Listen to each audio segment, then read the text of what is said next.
Hello, my name is Kaushik Kunal Singh, and this is my partner and brother, Sachin Sagar Singh. And unlike many others here, we are not PhD students. In fact, I'm in 11th grade, he's in 9th grade, but nonetheless, we will be presenting our project, an artificial intelligence-based mobile solution for the early detection of heart diseases.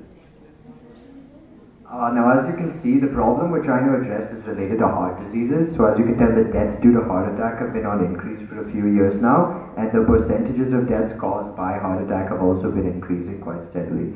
Now, one thing which I'd like to draw to your attention to is the fact that rural India has actually overtaken urban India in heart disease-related deaths. Now, this is largely due to the fact that in rural India, people don't have access to formal healthcare workers and trained professionals. Instead, they are exposed to informal healthcare workers with little or no expertise, and therefore they're not able to make an early diagnosis. Now, we asked ourselves, what is it that trained professionals do in order to carry out this diagnosis? So the first step that they take is called cardiac auscultation, as I'm sure all of you know. It's essentially listening to sounds from the heart.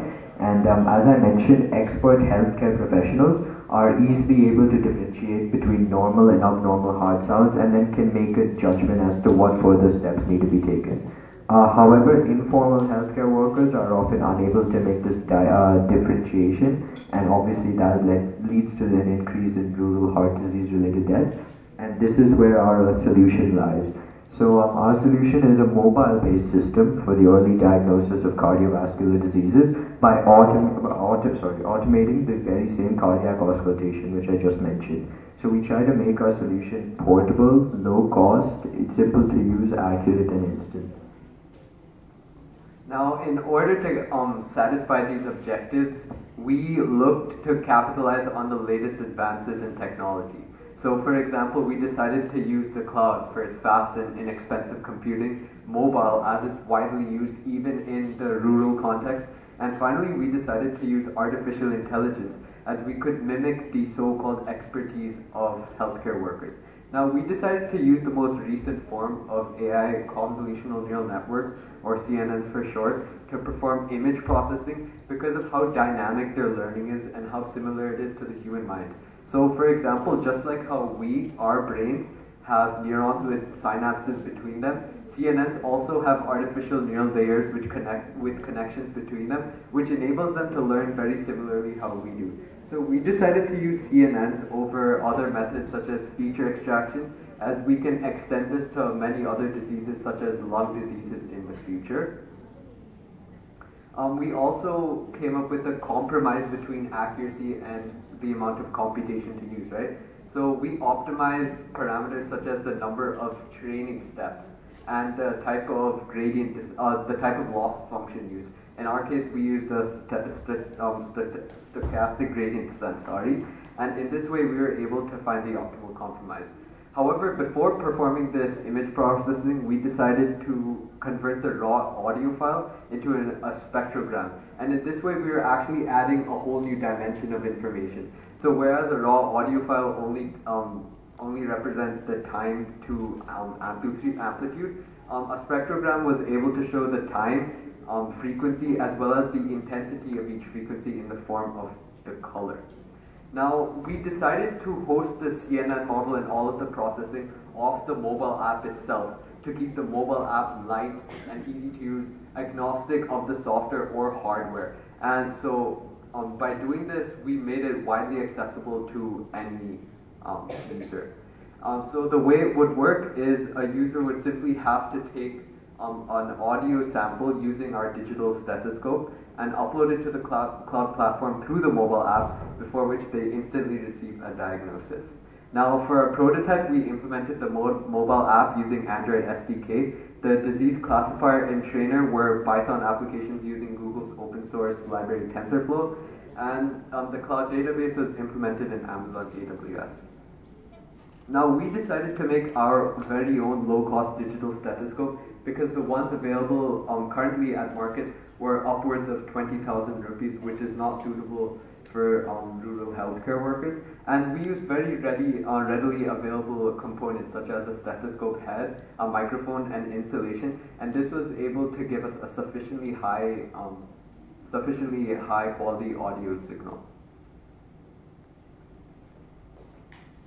So with regards to experimentation, obviously we use multiple levels of experimentation in order to prove the accuracy and feasibility of the proposal. So we use data sets from 4 sources: the University of Michigan, PhysioNet, Pascal, and our own self-collected data sounds using our very own digital stethoscope, which he just mentioned.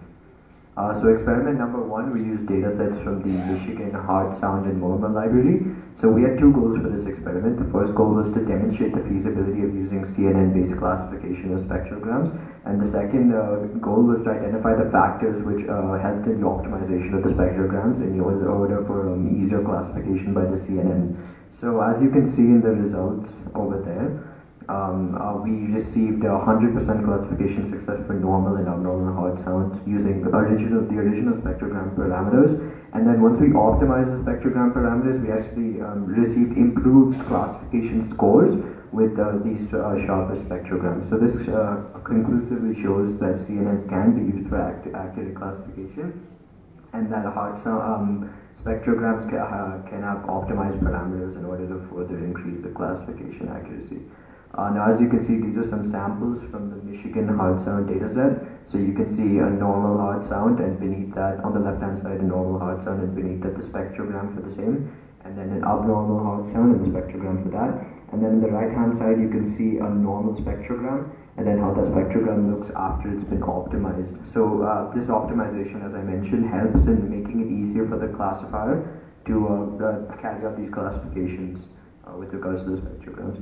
Now, experiments 2 and 3 were using larger open source data sets. So essentially the goal for this experiment was to further simulate this proposal on a larger scale. So we used data sets from the PhysioNet and Pascal hard sound data sets, and in total we had about 600 hard sounds, normal and abnormal, used for training our classifier, and we actually achieved a 90% classification success, which proves that even with a larger data set, our classifier remains highly accurate in diagnosing these hard sounds. Now, as you can see, the results for experiments 2 and 3. Those in red are incorrectly classified, and those in green are correctly classified. Now, you might be wondering what caused the classifier to classify it incorrectly. So the most common example of this are noisy hard sounds, as you can see. So as you can see, the spectrogram for a noisy hard sound is vastly different to how a clean hard sound would look. And this makes it obviously a lot tougher for the CNN to make this diagnosis, and this could result in an incorrect classification. Experiment number 4, really quickly, we used our own real-life hard sounds collected using our own stethoscope, and essentially we wanted to show that this could be done at home by anyone using our own data sets, and we actually got classification success for all 4 samples that we used that we had collected ourselves.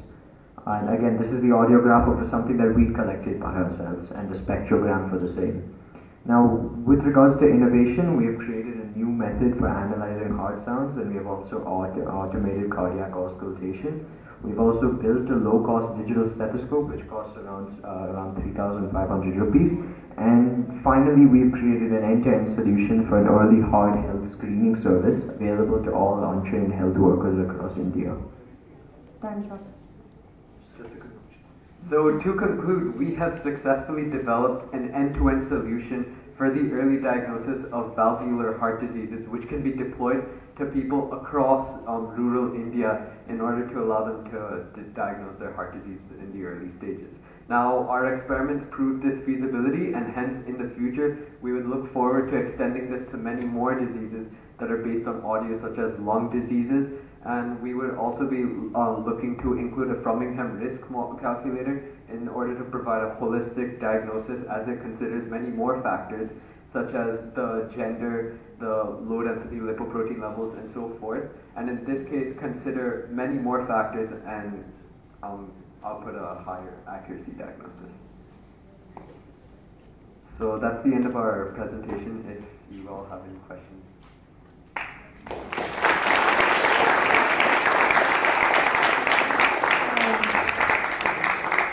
This viral knowledge